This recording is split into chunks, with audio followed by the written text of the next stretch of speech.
Hi friends, welcome to my YouTube channel study with Maroof sir. तो दोस्तों, कैसे हैं आप लोग? उम्मीद करते हैं कि अच्छा ही होंगे और आप लोगों का एग्ज़ाम का तैयारी अच्छा से चल रहा होगा। तो दोस्तों, हम लोग जो है कल तक सेट 9 तक का डिस्कशन कर लिया, यानी 9वां नंबर का वीडियो का डिस्कशन हो गया था। आज हम लोग वीडियो नंबर 10 का डिस्कशन करने वाले हैं। दोस्तों, यहाँ पर कंप्लीट आपका जीके जीएस का टेस्ट होने वाला है। अगर आप चैनल पर पहली बार विजिट किया तो एक बार चैनल को सब्सक्राइब कर लें, और वीडियो अगर अच्छा लगे तो वीडियो को जरूर लाइक करें और अपने दोस्तों के साथ शेयर करना ना भूलें। तो चलिए देखते हैं आज का पहला क्वेश्चन कि आप खुद आंकिएगा आपको कितना नंबर आता है। अपने से बनाने का भी कोशिश कीजिए, देखिए कितना नंबर आता है। और ऐसे ही ऑथेंटिक क्वेश्चन जो है ना, यहाँ पर जो देखिए इसी टाइप का क्वेश्चन आपको परीक्षा में देखने को मिलेगा। देखिएगा कंप्लीटली इस टाइप का क्वेश्चन आपको एग्जाम के पेपर में देखने को मिलेगा। तो चलिए आज का देखते हैं पहला क्वेश्चन। आज का पहला क्वेश्चन है कि किसका कथन है कि यदि कोई शासकीय निदेशक तत्वों की अवहेलना करता है तो निश्चित रूप से उसके लिए जनता के प्रति उत्तरदायी होना पड़ेगा। तो इसका आंसर है आपका ऑप्शन सी। ये कथन डॉक्टर भीमराव अंबेडकर का था। इन्होंने ही कहा था कि जीवन लंबा नहीं बल्कि जीवन महान होना चाहिए। और इन्होंने इसी का इन कथन था कि अगर किसी समुदाय का प्रगति जो है हम कि इससे पता लगाते हैं कि उसकी यानी उस समुदाय की महिलाओं ने कितना प्रगति किया है। ये सब कथन किसका था? डॉक्टर भीमराव अंबेडकर का, याद रखिएगा। चलिए आगे देखते हैं दोस्तों। आगे है कि भारत छोड़ो प्रस्ताव स्वीकृति देने के लिए अखिल भारतीय कांग्रेस समिति AISCC का बैठक सत्र आयोजित कहाँ की गई थी? याद देखिए दोस्तों, सबसे ये समझ लीजिए कि भारत छोड़ो आंदोलन जो 1942 ईस्वी में शुरू हुआ था, तो उससे पहले अध्यक्षता हुई थी कांग्रेस की। मतलब कौन सा जगह पर जो अध्यक्षता हुआ था जहाँ पर ये बात पारित हुई थी कि आप भारत छोड़ो आंदोलन चलाया जाएगा? तो ये कहाँ पर हुआ था? आपका बम्बई के अधिवेशन में, याद रखिएगा। और इसका भारत छोड़ो आंदोलन का मसौदा तैयार करने के लिए, रूपरेखा तैयार करने के लिए किसको दिया गया था? पंडित जवाहरलाल नेहरू को। चलिए आगे देखते हैं। और भारत छोड़ो आंदोलन भी शुरू भी जो वहीं से ग्वालियर टैंक मैदान जो है, ग्वालियर टैंक मैदान आपका मुंबई से ही शुरू हुआ था, याद रखिएगा। चलिए आगे देखते हैं दोस्तों। आगे है स्वराज शब्द का प्रयोग सबसे पहले दादा भाई नौरोजी ने देश में आयोजित कांग्रेस अधिवेशन में किया। देखिए सबसे पहले जो है ना कांग्रेस अधिवेशन में, यानी कांग्रेस के मंच पे दादा भाई नौरोजी जो है स्वराज शब्द का प्रयोग किया था। और कौन से अधिवेशन में किया था? तो ये 3 का आंसर आपका ऑप्शन बी हो जाएगा, कलकत्ता अधिवेशन 1906 में। देखिए स्वराज शब्द जो है होम रूल आंदोलन से भी संबंधित था। और सर्वप्रथम स्वराज शब्द का जो है प्रयोग सबसे पहले, अगर कहीं से स्वराज शब्द का निकलता है तो सबसे पहले आपका दयानंद सरस्वती के जो है द्वारा स्वराज शब्द का दिया गया था, याद रखिएगा। चलिए आगे देखते हैं। 4 नंबर का क्वेश्चन है कि निम्नलिखित कथनों पर विचार करें। 1835 में मेटकाफ ने भारतीय प्रेस पर लगे प्रतिबंध हटा दिए थे। ये सही है। ऑप्शन ए आपका क्या है? ये सही है। पुट नंबर 1 सही है। और इससे ही जो है ना चार्ल्स मेटकाफ को ही भारत प्रेस का मुक्तिदाता कहा जाता है, याद रखिएगा। ये क्वेश्चन पूछता है भारत प्रेस का मुक्तिदाता किसे कहते हैं? तो चार्ल्स मेटकाफ को। आगे है लीटन होगा, लूटन कर दिया यहाँ पर। लीटन जो ने जनमत पर राष्ट्रीय प्रेस के बढ़ते प्रभाव के डर से कुख्यात वर्नाकुलर एक्ट अधिनियम 1877 के माध्यम से भारतीय भाषा पर प्रतिबंधित किया था। ये भी सही है कि लीटन ने जो एक वर्नाकुलर प्रेस एक्ट लाया था, जिसके तहत जो है जितना भी पत्रिका है जो कि अंग्रेजी में नहीं छपता है उन सभी पर यह लगाया गया था। पहले अंग्रेजों से मतलब दिखाना पड़ेगा, फिर उसके छापना होगा। तो ये वर्नाकुलर प्रेस एक्ट आया था किसके लिए? प्रेस के लिए ही। आगे है स्वदेशी और विभाजन विरोधी आंदोलन के मद्देनज़र 1908-1910 में प्रेस की स्वतंत्रता लागू की गई थी। इसका आंसर आपका हो जाएगा 4 नंबर का ऑप्शन सी। ये सभी सही है, यानी कि तीनों सही है, तीनों कथन। चलिए आगे देखते हैं दोस्तों। आगे है 5 नंबर का कि निम्नलिखित में से किसने औपनिवेशिक अर्थव्यवस्था के शानदार विश्लेषण के बाद भारत में आर्थिक पलायन, गरीबी और ब्रिटिश शासन के सिद्धांत के सामने रखा? इन सभी चीज़ को कौन रखा? तो याद रखिएगा कि हम लोग का ग्रांड ओल्ड मैन जिसको हम लोग कहते हैं, दादा भाई नौरोजी ने रखा था, याद रखिएगा। ये सभी ग्रांड ओल्ड मैन दादा भाई नौरोजी को ही कहा जाता है। आगे है दोस्तों, भारत स्वतंत्रता संग्राम के दौरान स्वदेशी आंदोलन के संदर्भ में निम्नलिखित में से कौन सा कथन सही नहीं है? कौन सा ऐसा कथन है जिसमें स्वदेशी आंदोलन के बारे में सही नहीं है? पहला है बंगाल में स्वदेशी आंदोलन का थीम गाना था आमार सोनार बंगाल। ये भी सही है, 6 नंबर का। दूसरा है कि सईद हैदर रजा ने भारत में स्वदेशी आंदोलन का नेतृत्व किया था।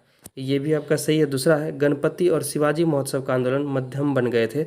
1907 में सूरत विभाजन को ने स्वदेशी आंदोलन का नींव डाला। ये तो सही है, लेकिन ये जो आपका 6 नंबर का आंसर हो जाएगा आपका ऑप्शन सी हो जाएगा। यही क्या था? गलत था। गणपति महोत्सव और शिवाजी महोत्सव जो है इसका स्वदेशी आंदोलन से कोई लेना देना नहीं था।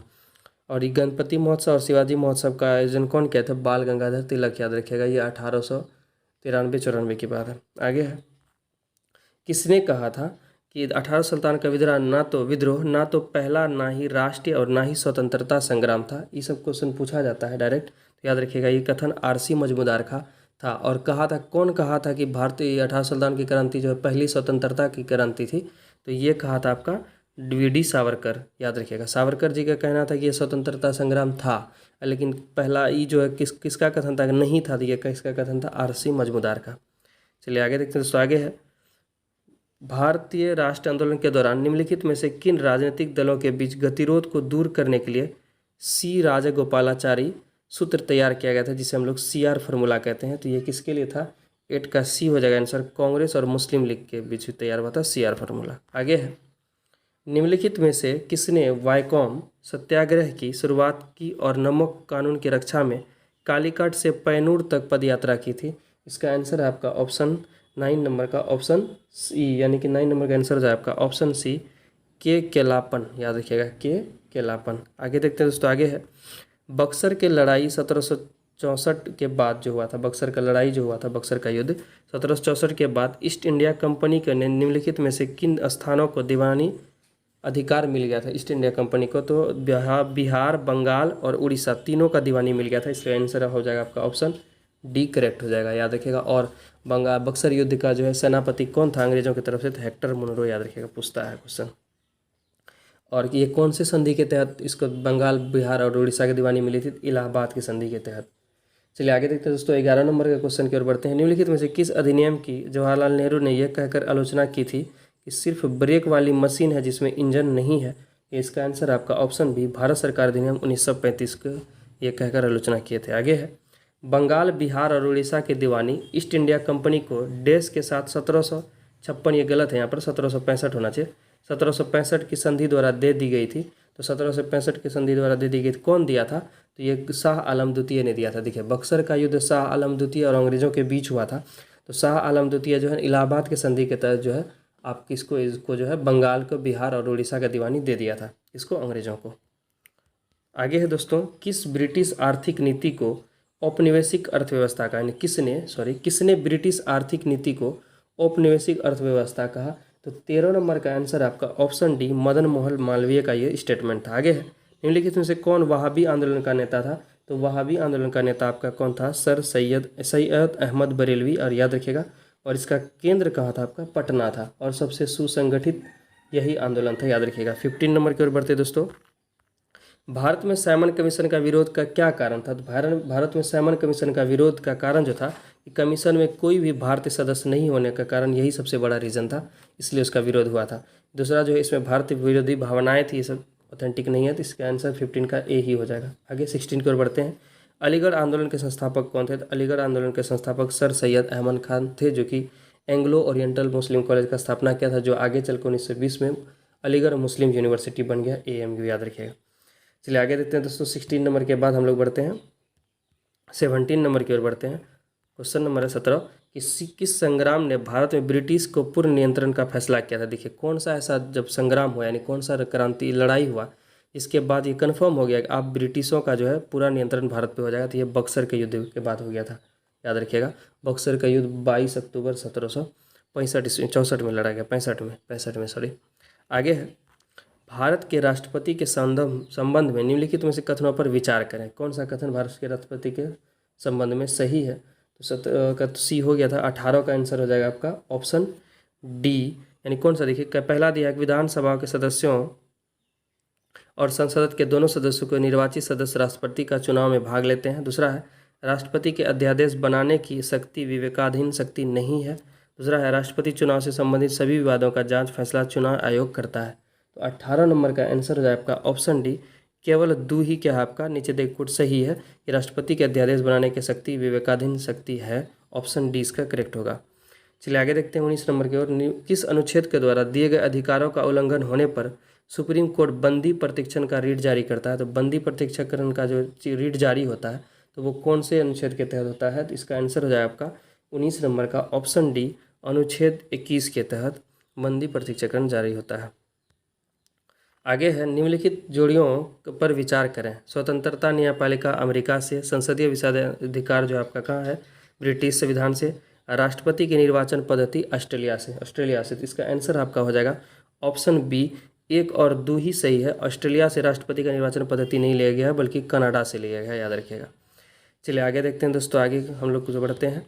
21 नंबर का, किस संविधान संशोधन द्वारा नगरीय प्रशासन का संवैधानिक दर्जा प्रदान किया गया था? देखिए, नगरीय प्रशासन को जो है 74वें संविधान संशोधन द्वारा होगा, इसलिए इसका आंसर आपका ऑप्शन बी हो जाएगा, 74वें संविधान संशोधन द्वारा।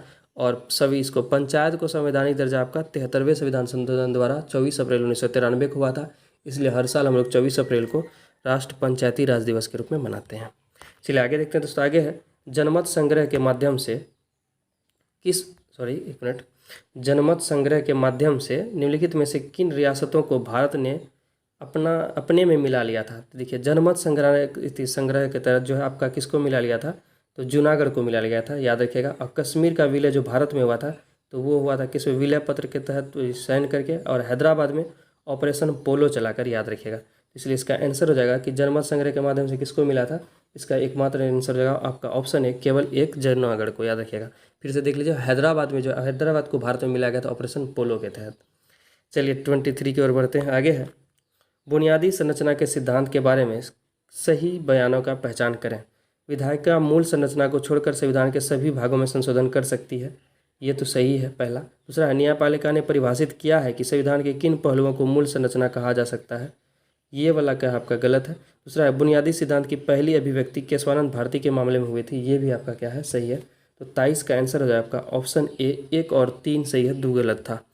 चलिए आगे देखते हैं, 24 की ओर बढ़ते हैं। 24 नंबर क्वेश्चन है, जब राष्ट्रीय आपातकाल की घोषणा की गई तो तभी सभी मौलिक अधिकारों के प्रवर्तन के लिए न्यायालय जाने का अधिकार निलंबित हो जाता है।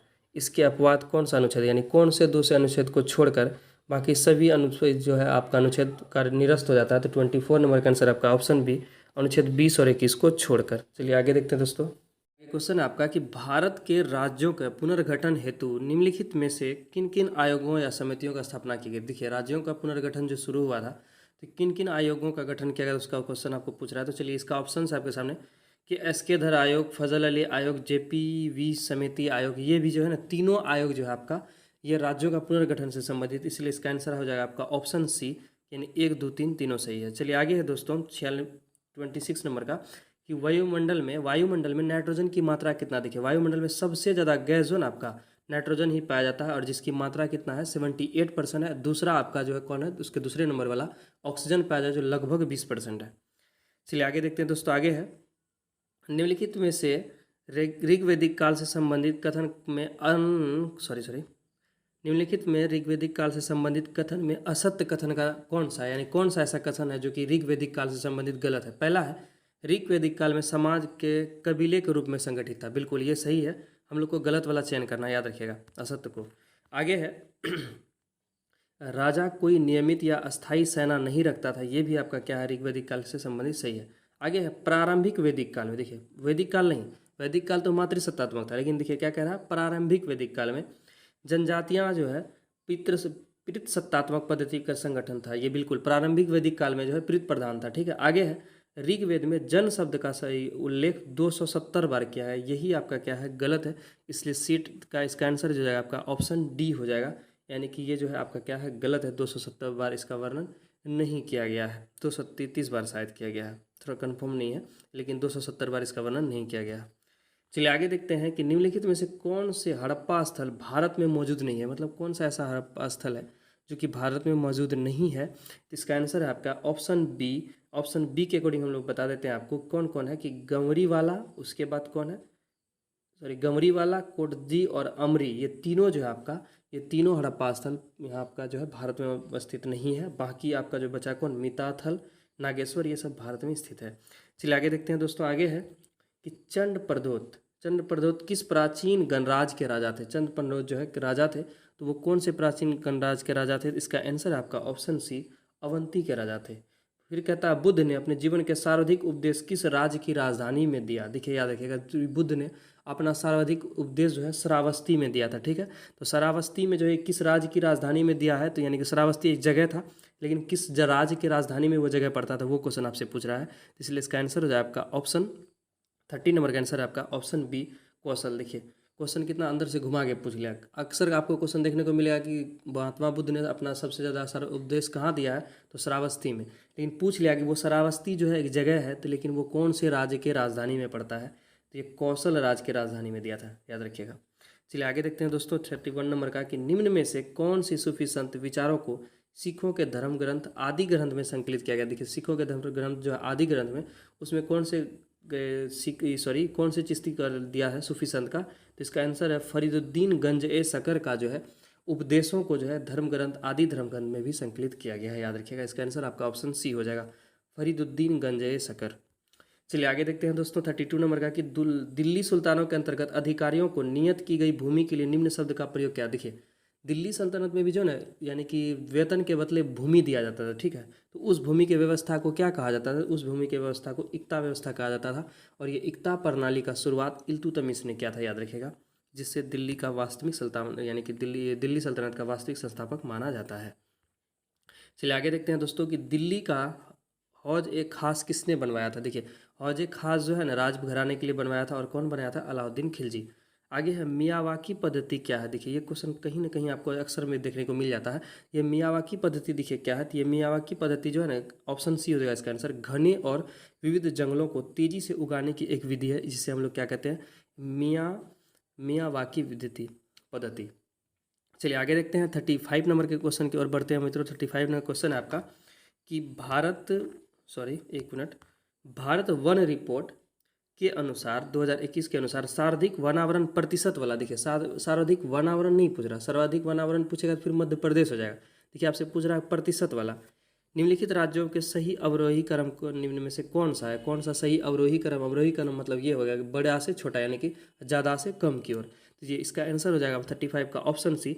सबसे ज़्यादा सर्वाधिक वनों का प्रतिशत आपका मिजोरम है, लगभग 74% है। उसके बाद अरुणाचल प्रदेश, फिर मेघालय आता है, इसलिए इसका 35 का आंसर आपका ऑप्शन सी हो जाएगा, याद रखिएगा। और वन रिपोर्ट से भी एक क्वेश्चन आपको देखने को मिल जाता है करंट में। आगे है कि माउंट टिटलिस पर्वत कहाँ स्थित है, तो माउंट टिटलिस पर्वत आपका स्विट्जरलैंड में स्थित है, ऑप्शन 20 करेक्ट हुआ। निम्न में से किस जीआई टैग प्राप्त उत्पाद का संबंध बिहार राज्य से, इसको वीवीआई लगा लीजिए, ये क्वेश्चन छपेगा पक्का। निम्न में से किस जीआई टैग का प्राप्त उत्पाद संबंध बिहार राज्य से। देखिए हाल ही में जो है ना मिर्चा राइस को दिया है, मिर्चा राइस को बिहार में जीआई टैग मिला है, जो कि पश्चिम चंपारण जिला से संबंधित है। इसको तो आराम से याद कर लीजिए, ठीक है। और से चीज़ को भी मिल गया है, जैसे कि मिथिला मखाना को, मधुबनी पेंटिंग को, आम जर्दालू आम को, इस तरह से जैसे आपका फिर क्या है मुजफ्फरपुर का लीची को, इन सभी को जीआई टैग मिला। लेकिन हाल ही में जीआई टैग किसको मिल गया है, मिर्चा राइस को। ये क्वेश्चन पूछने का प्रबल संभावना है। चलिए दोस्तों आगे देखते हैं 37 के बाद 38 की ओर आते हैं कि राष्ट्रीय आपदा प्रबंधन प्राधिकरण का अध्यक्ष कौन था, तो होता है, देखिए राष्ट्रीय आपदा प्रबंधन का कौन होता है, प्रधानमंत्री होता है। लेकिन अगर राज्य में आपदा प्रबंधन होगा तो मुख्यमंत्री होता है, और जिला में आपदा प्रबंधन का अध्यक्ष कौन होता है, कलेक्टर होता है। इसको अच्छे से याद कर लीजिए दोस्तों। अगर आप लोग को वीडियो अच्छा लग रहा हो, थोड़ा बहुत भी हेल्पफुल फील अगर लग रहा है आपको, आपके मदद में यानी कि एग्जाम में आपको थोड़ा सा भी हेल्प कर रहा है, तो एक बार आप चैनल को सब्सक्राइब कर लें और अपने मित्रों के साथ ज़रूर शेयर करें इस वीडियो को, जितना से जितना हो सके आप शेयर करें। चलिए दोस्तों आगे देखते हैं हम लोग। आगे है 39 नंबर का क्वेश्चन है कि सूची 1 को सूची 2 के साथ सुमेलित करें और नीचे दिए गए कूट से सही उत्तर का चयन करें। कौन सा कथन जो उत्तर सही है, तो देखिए सबसे पहली बात इसका आंसर हो जाएगा आपका 39 नंबर का आंसर हो जाएगा आपका ऑप्शन बी। 39 नंबर का आंसर आपका क्या हो जाएगा, ऑप्शन बी। और बी के अकॉर्डिंग हम आपको बताते हैं। देखिए अक्टूबर 2015 में जो है ना एक राष्ट्र सम्मेलन होता है, विश्व राष्ट्र सम्मेलन, जिसमें कि सस्टेनेबल डेवलपमेंट यानी सतत विकास के बारे में जो चर्चा होती है। और उस सतत विकास में जो आपका 17 विषयों पे कुल है, जो कि 2030 तक इसको कंप्लीट कर लेना है, तो 17 विषयों पर चर्चा है। तो उन सभी विषयों के बारे में बोल रहा है कि विषय 1 और 2 यानी कि सस्टेनेबल डेवलपमेंट का टोटल 17 तक होगा, तो 1 2 3 करके दिया है। तो इससे किससे संबंधित है, ये हमसे पूछा। तो चलिए देखते हैं। पहला है कि ऑप्शन से आपका है कि बी जो है एक का कि क्या हो जाएगा, बी यानी कि सस्टेनेबल डेवलपमेंट 2, ये जो है आपका अस्थायी कृषि से संबंधित है। और फिर दूसरा है आपका एक का क्या हो जाएगा आपका बी, और 2 का क्या हो जाएगा 1, 2 का क्या है आपका 1 हो जाएगा। फिर से एक बार देख लीजिए, 1 का बी हो जाएगा और 2 का आपका ए हो जाएगा, यानी कि इसका गरीबी खत्म करने से सस्टेनेबल, पहला काम है आपका गरीबी खत्म करना, दूसरा है अस्थायी कृषि को बढ़ावा देना। तीसरा नंबर का किससे संबंधित है, तीसरा नंबर आपका संबंधित है सभी उम्र के लोगों के लिए कल्याण करना। और 7वां नंबर किससे संबंधित है आपका टिकाऊ और आधुनिक ऊर्जा। तो दोस्तों देखें हमको समझ गए आप। इससे आप इतना जरूर याद रखिएगा कि टोटल कितना विषय है, तो 17 विषय है। ये क्वेश्चन पूछ सकता है आपके कि जो दिया है सतत विकास का, तो कुल कितना विषय पे, तो 17 विषय पे। आगे है कि वासेनार अरेंजमेंट किससे जुड़ा हुआ है। देखिए वासेनार अरेंजमेंट जो है आपका किससे जुड़ा हुआ है, तो 40 नंबर का आंसर आपका ऑप्शन डी, पारंपरिक हथियारों और दोहरे उपयोग वाली प्रौद्योगिकियों के हस्तांतरण हेतु पारदर्शी व्यवस्था वासेनार अरेंजमेंट से जुड़ा हुआ है। आगे है यूनाइटेड, देखिए क्वेश्चन नंबर लिखने में मिस हो गया, 41 नंबर क्वेश्चन है, यूनाइटेड किंगडम्स और फ्रांस को जोड़ता है। देखिए यूनाइटेड किंगडम्स और फ्रांस को जोड़ने वाला जल संधि का नाम क्या है आपका, डोवर जल डमरू मध्य, याद रखिएगा, ऑप्शन सी करेक्ट होगा। आगे है गेम्बिट शब्द का संबंध निम्न में से किस खेल से है, तो गेम्बिट खेल का संबंध आपका शतरंज से है, इसलिए 42 का आंसर आपका ऑप्शन सी हो जाएगा। गेम्बिट, चाक, ये सब आपका किससे संबंधित है, शतरंज से संबंधित है। चलिए आगे देखते हैं। कोप 28 का आयोजन कहाँ होने वाला है, कोप 28 का आयोजित कहाँ होने वाला है, तो दुबई में होने वाला है, ऑप्शन 20 का करेक्ट होगा। चलिए आगे देखते हैं दोस्तों। न्यायमूर्ति धनंजय यशवंत चूड़, जिसको हम लोग बोलते हैं DY चंद्रचूड़, को भारत का मुख्य न्यायाधीश नियुक्त किया गया। अभी मुख्य न्यायाधीश हम लोग का कौन है, भारत का DY चंद्रचूड़, याद रखिएगा। और कौनसेवें नंबर का है, तो याद रखिएगा ये 50वें नंबर का है, इसलिए इसका आंसर हो जाएगा 44 का ऑप्शन सी आपका करेक्ट हो जाएगा। ये क्वेश्चन आपसे पूछा जा सकता है। देखिए ठीक है, आगे देखते हैं दोस्तों। 45 विश्व का सबसे फास्ट सुपर कंप्यूटर भारत वर्तमान में कौन है, तो देखिए सबसे फास्ट सुपर कंप्यूटर का नाम भी क्या है, फ्रंटियर सिस्टम, जो कि यूएसए का है। चलिए आगे देखते हैं। चक्रवात मोचा से तबाह हुए म्यांमार की सहायता के लिए भारत द्वारा कौन सा अभियान चलाया गया था। देखिए भारत द्वारा जो उसको बचाव के लिए अभियान चलाया गया था, ऑपरेशन करुणा, किसके लिए चलाया गया था, म्यांमार में जो एक चक्रवात आया था, जो चक्रवात का नाम क्या था, मोचा, याद रखिएगा। ये क्वेश्चन भी पूछ सकता है। किस राज्य में मैतेई व कुकी जनजाति के बीच हिंसा भड़क हुई, तभी चर्चा में बना हुआ, तो ये चर्चा का विषय है, ये भी इंपॉर्टेंट आपका। मणिपुर में देख रहे होंगे आप लोग, सुने होंगे समाचार वगैरह में। इसका आंसर ऑप्शन डी हो जाएगा। चलिए आगे है कि अंतर्राष्ट्रीय योग दिवस 2023 का थीम क्या था। देखिए योग दिवस 2023 का थीम जो आपका क्या हो जाएगा, वसुधैव कुटुंब के लिए योग, ये इसका इस बार का थीम था। और ये थीम जो आपका अभी जो भारत में G17 का जो चल रहा है, G20 का सॉरी शिखर सम्मेलन जो चल रहा है, उसका भी थीम आपका क्या है, यही है, वसुधैव कुटुंब के लिए योग। तो इसका आंसर 48 का ऑप्शन ए हो जाएगा। और आपके लिए बताना है कि हर बार योग दिवस कै तारीख को मनाते हैं। चलिए हम बताते हैं आपको, जून में मनाते हैं। आपको बताना है कि जून में तो कितना जून को मनाते हैं, कमेंट सेक्शन में आके आपको जरूर बताना। चलिए आगे है कि पित्त में एकत्र होता है, यानी पित्र कहाँ पर जमा होता है, तो पित्र पित्ताशय में एकत्र होता है। और पित्त बनता कहाँ से, लीवर से, याद रखिएगा। अब पौधे के तना का कठोर भाग होने का कारण, देखिए पौधे का जो तना कठोर होता है, इसका एकमात्र कारण है जाइलम के कारण। विश्व की पहली क्लोन भैंस किस देश में पैदा हुई। देखिए विश्व की पहली क्लोन भैंस जो अपना भारत में पैदा हुई। और भारत जो भैंस अनुसंधान से करनाल है, जो करनाल में पैदा हुई, याद रखिएगा। क्लोन भैंस भारत विश्व में कहाँ सबसे पहले पैदा हुआ, तो भारत में, याद रखिएगा। 51 के बाद 52 पे बढ़ते हैं कि आगे है कि तारों का टिमटिमाने का क्या कारण है। तारे जो टिमटिमाते हैं इसका क्या कारण है, तो वायुमंडलीय अपवर्तन के कारण तारे टिमटिमाते हैं। दूसरा है भावनाओं सहित मस्तिष्क की मानसिक शक्तियों का अध्ययन करने वाली विज्ञान का शाखा को किस रूप में जाना जाता है, वो किस रूप में जाना जाता है, तो फ्रेनोलॉजी के रूप में जाना जाता है। ऑप्शन सी इसका क्या हो जाएगा, सॉरी फ्रेनोलॉजी नहीं, फेनोलॉजी होता है, फेनोलॉजी के रूप में से जाना जाता है। ऑप्शन ए इसका क्या होगा, करेक्ट होगा। देख लीजिए एक बार आप, इसको हम लोग किस नाम से जाना जाता है, देखिए सॉरी कि कहता है भावना सहित मस्तिष्क, ऐसा मस्तिष्क का अध्ययन जिसमें उसके भावनाओं को भी अध्ययन किया जाता है, उसको हम लोग क्या कहते हैं। थोड़ा सा इस क्वेश्चन में कन्फ्यूजन हो गया, फेनोलॉजी भी नहीं, फ्रोनोलॉजी ही सही होगा। इसका आंसर आपका ऑप्शन सी ही होगा। आप लोग भी ठीक कर लीजिएगा, फ्रेनोलॉजी, ठीक।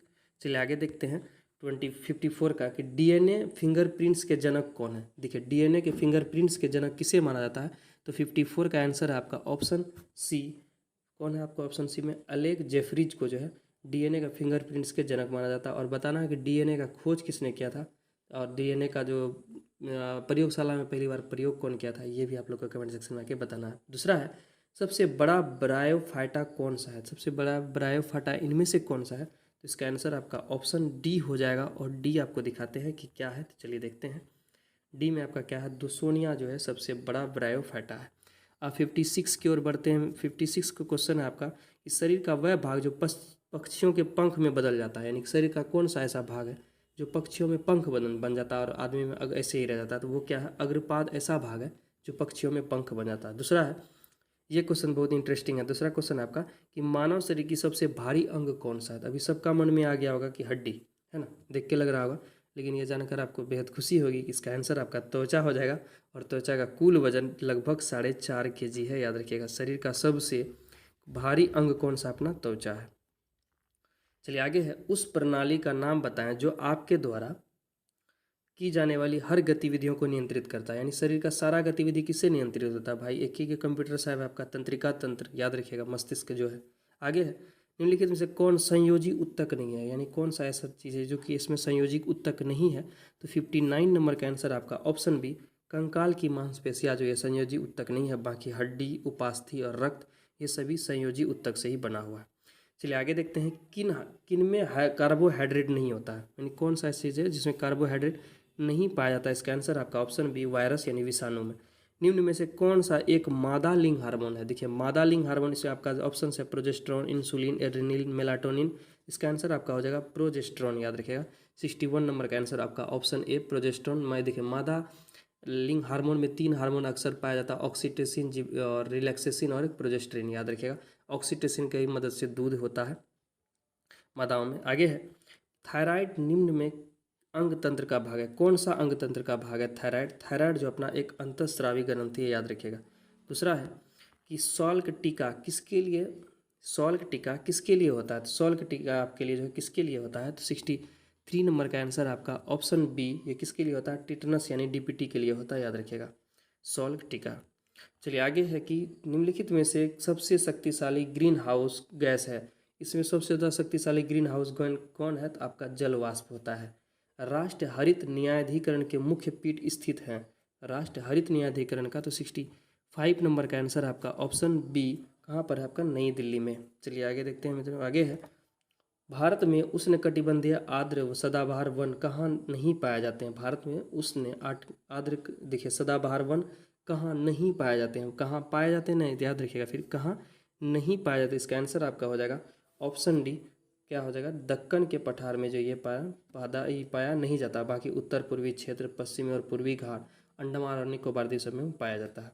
आगे है, स्टॉकहोम कन्वेंशन निम्नलिखित में से किससे संबंधित था? स्टॉकहोम कन्वेंशन किससे संबंधित था? तो 67 नंबर का आंसर आपका ऑप्शन बी, लगातार कार्बनिक प्रदूषण से संबंधित था। 67 का आंसर आपका ऑप्शन बी हो जाएगा। आप 68 देखते हैं। 68 है कि बर्ड फ्लाई इंटरनेशनल की स्थापना निम्नलिखित में से किस वर्ष हुई? तो बर्ड फ्लाई इंटरनेशनल की कब स्थापना हुई? इसका भी आंसर आपका ऑप्शन बी है, 1920 ईस्वी में। 22 में, निम्न में से कौन सा पारा से प्रभावित होता है? देखिए पारा से जो आपका तंत्रिका तंत्र प्रभावित होता है, एचजी यानी पारा, याद रखिएगा। 69 के बाद हम लोग जो है आगे बढ़ते हैं 70 की। और दोस्तों अगर इस क्वेश्चन का यानी कि इसका आपको पीडीएफ चाहिए था, आप टेलीग्राम के चैनल पर लिंक यानी टेलीग्राम चैनल जुड़ सकते हैं, और टेलीग्राम के चैनल का लिंक आपको वीडियो के डिस्क्रिप्शन में दिया हुआ है, देख लीजिए, नहीं तो study with Maroof sir search कीजिए जाके आप टेलीग्राम पे, वहाँ मिल जाएगा। वहाँ पर आपको इसका पीडीएफ ही नहीं बल्कि बहुत सारे इंपॉर्टेंट क्वेश्चन और करंट अफेयर से भी डाला जाता है डेली। आगे है, निम्नलिखित में से किस स्थान पर रबड़ का उत्पादन सर्वाधिक? देखिए भारत में सबसे ज़्यादा रबड़ आपका कहाँ उत्पादन होता है? केरल में अकेला 90% रबड़ यहीं उत्पादित होता है भारत का, याद रखिएगा। चलिए आगे देखते हैं 71 नंबर का कि भोपाल गैस त्रासदी निम्नलिखित में से कौन सा गैस रिसाव? देखिए भोपाल में जो गैस निकला था उसमें कौन सा गैस लीक हो गया था? तो मिथाइल आइसोसाइनेट, याद रखिएगा। वायु प्रदूषक सूचकांक निम्नलिखित में से किस श्रेणी का खतरनाक माना जाता है? कौन सा श्रेणी को सबसे ज़्यादा खतरनाक माना जाता है? तो 72 का आंसर सी हो जाएगा। 301 से लेकर 500 तक का वायु प्रदूषण को सबसे ज़्यादा खतरनाक माना जाता है। फिर है, मधुमेह रोधी दवा यानी कि डायबिटीज़ का जो दवा रोधी, किस दवा का प्रयोग किया जाता है मधुमेह रोकने के लिए? तो 73 का आंसर हो जाएगा आपका ऑप्शन ए, क्या? मेटफॉर्मिन, याद रखिएगा। मेटफॉर्मिन जो एक ऐसा दवा है जो मधुमेह रोधी दवा है। मधुमेह जिसे हम लोग आम चल बल चल के भाषा में चीनी रोग या डायबिटीज़ के नाम से जानते हैं। आगे है, और किसकी कमी से होता है मधुमेह रोग? या पता होना चाहिए आपको, इंसुलिन की कमी से। निम्न में से कौन से आवश्यक आधात्विक खनिज है? कौन से ऐसा आवश्यक तो है लेकिन अधात्विक है, यानी वो धातु नहीं है, तो आपका आंसर आपका हो जाएगा कौन? कोयला, सिलिका, मिट्टी, सीमेंट, ये जो एक अधात्विक खनिज है।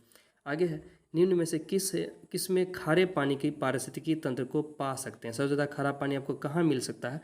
तो 75 नंबर का आंसर आपका ऑप्शन सी, डेल्टा में खारा पानी का आपको पारिस्थितिकी देखने को मिल सकता है।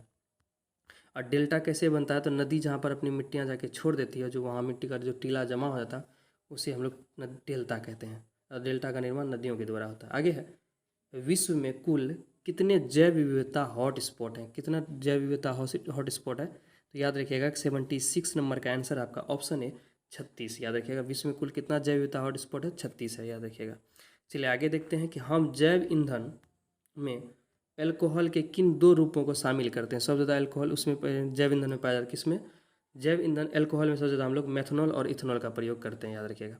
चलिए आगे देखते हैं 78 नंबर, निम्न में से कौन सा देश दुनिया के विभिन्न बड़े बांधों का लगभग 97% हिस्सा बनाती है? यानी टोटल जितना बांध है ना, सबसे ज़्यादा बांध आपका यही 97% बांध यही दो देशों में से है। तो उस दो देशों का नाम क्या है? तो 78 का आंसर आपका ऑप्शन बी। कौन कौन है भैया? जापान और भारत। कौन सा प्रदेश सुलेमानी पत्थर, चौक और पर्टाइल के मुख्य रूप से उत्पादन करती है? जहाँ पर आपका सुलेमानी पत्थर, चाक और पर्टाइल यानी मिलता है, सबसे ज़्यादा उत्पादन होता है। तो 79 नंबर का आंसर आपका ऑप्शन बी।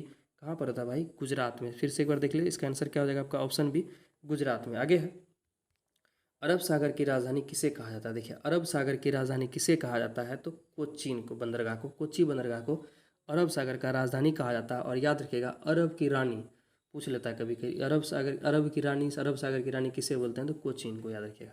और अरब सागर की राजधानी किसे है? तो कोची बंदरगाह को। चलिए आगे देखते हैं 81 का, कर्क रेखा भारत के किन राज्यों से होकर गुजरती है? देखिए, इसके लिए तो आपको सबसे पहले पता होना चाहिए, कर्क रेखा भारत के लगभग बीचों बीच गुजरती है, जो कि आपका राजस्थान से होकर निकलती है और कुल 8 राज्यों से होकर गुजरती है। उन सभी राज्यों का आपको नाम अगर पता होगा तभी आप इसका ऑप्शन सही कर पाते, तो इसलिए इसका आंसर हो जाएगा आपका राजस्थान, झारखंड, पश्चिम बंगाल, मिजोरम, इन सभी से होकर गुजरती है, याद रखिएगा। आपका राजस्थान, गुजरात, उसके बाद मध्य प्रदेश, छत्तीसगढ़, पश्चिम बंगाल, मिजोरम, झारखंड, इन सभी से होकर जो है त्रिपुरा, मिजोरम, इन सभी 8 राज्यों से होकर गुजरती है। और इसका ट्रिक है मित्र पर गमछा झाड़, इस ट्रिक से भी आप इसको याद कर सकते हैं। चलिए 81 के बाद 82 की ओर बढ़ते हैं दोस्तों। आगे है, अगर आप लोग को वीडियो अच्छा लग रहा हो तो वीडियो एक बार जरूर लाइक कर लें। आगे है, एशिया का सबसे बड़ा ट्यूलिप बाग किस राज्य में स्थित है? देखिए, एशिया का सबसे बड़ा ट्यूलिप बाग आपका किस राज्य में स्थित है? तो जम्मू कश्मीर है, याद रखिएगा। सबसे बड़ा ट्यूलिप बाग, वो भी एशिया का, कहाँ पर? आपका जम्मू कश्मीर है। और उत्तराखंड से कुछ चीज़ याद रखिएगा, फूलों की घाटी पूछेगा कहाँ पाया जाता है? तो उत्तराखंड में। आगे है, क्षेत्रफल के आधार पर भारत का सबसे बड़ा भौगोलिक हिस्सा कौन सा है? क्षेत्रफल के आधार पर सबसे बड़ा भौगोलिक हिस्सा आपका कौन हो जाएगा? ऑप्शन सी, दक्कन का पठार, याद रखिएगा। आगे देखते हैं 84 नंबर के, दक्कन का पठार जो है सबसे बड़ा हिस्सा है भारत में। आगे है, काल बैसाखी अथवा नार्वेस्टर नामक तूफान पश्चिम बंगाल के किस ऋतु में अक्सर आता है? तो 84 का आंसर हो जाएगा आपका ऑप्शन ए, यानी कब? शुरुआती शीतकाल में। 24 नंबर का आंसर, सॉरी 84 नंबर का आंसर हो जाएगा आपका ऑप्शन सी, ग्रीष्मकाल के आरंभ में आता है, याद रखिएगा। सॉरी, आगे है, 110 किलोमीटर लंबी एक्चुअल ग्राउंड पोजीशन लाइन किस स्थान के निकट है? याद रखिएगा, एक्चुअल ग्राउंड लाइन किस स्थान पे है? तो ये आपका सियाचिन ग्लेशियर में है, याद रखिएगा। टोटल इसका आंसर हो जाएगा 85 का ऑप्शन ए। आगे देखते हैं दोस्तों 81 के बाद हम लोग, उसके बाद हम लोग आते हैं 85 के बाद 86 की ओर आते हैं। 86 है आपका कि निम्नलिखित में से भारत का मुख्य कृषि निर्यात नहीं है। कौन ऐसा निर्यात है जो मुख्य कृषि निर्यात नहीं है भारत का? तो 86 का आंसर है आपका ऑप्शन सी, दालें जो नहीं है, बाकी समुद्री उत्पाद, काजू और अनाज है। शीतकाल में उत्तर भारत में बारिश का मुख्य कारण क्या है? ठंडी में भी जो बारिश होता है भारत में, उसका एकमात्र कारण है पश्चिमी विक्षोभ, वेस्टर्न डिस्टर्बेंस हम लोग जिसको कहते हैं। और उसके बाद जो है ये आंध्र प्रदेश था, तमिलनाडु में तो बहुत ज़्यादा बारिश कराता है, आंधी तूफान भी लाता है। 87 के बाद 88 पे आते हैं हम लोग। 88 का क्वेश्चन है आपका कि भूतापीय ऊर्जा प्राप्त करने के लिए, यानी कि भूमि से ऊर्जा प्राप्त करने के लिए निम्नलिखित में से सर्वोत्तम स्थान कौन सा है? अपना लद्दाख है, याद रखिएगा। भूतापीय ऊर्जा सबसे ज़्यादा आपको कहाँ पाया जाएगा? लद्दाख में। 88 के बाद आते हैं 89 के पास कहता है, निम्नलिखित कथनों पर अवलोकन कीजिए। भारत में कुल 13 बंदरगाह हैं, पहला पूछ रहा है। दूसरा, बड़े बंदरगाहों में की संयुक्त क्षमता छोटे बंदरगाहों की संयुक्त क्षमता से कम है। तो 89 नंबर का आंसर आपका ऑप्शन ए, केवल एक सही है, बाकी दूसरा क्या है? गलत है। टोटल 13 बंदरगाह ही है बड़े, याद रखिएगा। और सब भी बंदरगाह हैं। चलिए आगे का क्वेश्चन देखते हैं दोस्तों। आगे है आपका, चलिए आगे है, निम्नलिखित कथनों पर अवलोकन कीजिए। भारत में 12 नॉटिकल मील क्षेत्र, जिसे क्रीक या नदी इत्यादि को कोस्टल रेगुलेशन जोन क्षेत्र कहा जाता है। भारत में जो भी नॉटिकल यानी कि 12 नॉटिकल मील क्षेत्र के अंतर्गत जो भी आता है, उस सभी क्षेत्र को कोस्टल रेगुलेशन जोन क्षेत्र कहा जाता है, पहला है। दूसरा है, अंडमान व निकोबार द्वीप समूह को इस जोन से बाहर रखा गया। इसके बारे में आपका क्या कथन है? तो 90 नंबर का आंसर आपका ऑप्शन सी, 1 और 2 दोनों सही है जी। जो 12 नॉटिकल के मील के अंतर्गत, नॉटिकल मील जो है समुद्री दूरी को नॉटिकल मील में मापा जाता है, वो लगभग 1800 मीटर लगभग होता है कुछ, समथिंग। और उसके अंतर्गत जो भी आता है 12 नॉटिकल के अंतर्गत उसे हम लोग क्या कहते हैं, कोस्टल रेगुलेशन जोन क्षेत्र कहते हैं। और जिसके जो है आपका अंडमान निकोबार द्वीप समूह उस क्षेत्र से बाहर है। आगे है बाबा बुंदूगिरी पहाड़ी निम्नलिखित में से किस फसल के लिए जानी जाती है। बाबा बुंदूगिरी पहाड़ी आपके किस फसल के लिए जानी जाती है, इसका आंसर हो जाएगा आपका ऑप्शन बी, कॉफ़ी के लिए जानी जाती है। और बाबा बुंदूगिरी पहाड़ी आपका है कहाँ पर, याद रखिएगा कर्नाटक में है। और कोई पूछेगा कि भारत में सबसे बड़ा ज़्यादा यानी कॉफ़ी का उत्पादन किस राज्य में होता है, तो भी आंसर आपका कर्नाटक ही होगा। चलिए आगे है, निम्नलिखित में से कौन सा जोड़ी सही नहीं है, यानी गलत जोड़ी हम लोग को चूज करना है। इसका आंसर होगा ऑप्शन डी, फेरो स्क्रैप निगम लिमिटेड जो है बोकारो, ये गलत जोड़ी है। बाकी स्टील अथॉरिटी ऑफ इंडिया नई दिल्ली में ये सही है। मैकॉन लिमिटेड रांची में ये भी सही है। Hindustan steel works construction limited Calcutta में ये भी सही है। फेरो स्क्रैप जो है आपका निगम लिमिटेड बोकारो, ये क्या था, गलत था और यही आपका आंसर था। आगे है 93 नंबर का, निम्नलिखित विकल्पों का अवलोकन कीजिए। झरिया कोयला क्षेत्र, कोरबा कोयला क्षेत्र और उमरिया कोयला क्षेत्र यानी किस किन राज्यों में है। देखिए झरिया आपका झारखंड में है और कोरबा जो आपका कहाँ पर है, छत्तीसगढ़ में है। उमरिया आपका क्या हो जाएगा, मध्य प्रदेश हो जाएगा। इसलिए इसका आंसर 93 का ऑप्शन ए हो जाएगा। याद रखिएगा झरिया कोयला क्षेत्र झारखंड में है, कोरबा कोयला क्षेत्र छत्तीसगढ़ में है और उमरिया कोयला क्षेत्र आपका मध्य प्रदेश में है। दोस्तों कैसा लग रहा है आप लोग को वीडियो, अगर अच्छा लग रहा हो तो एक बार जरूर चैनल को सब्सक्राइब करें और अपने दोस्तों मित्रों के साथ शेयर करना ना भूलें।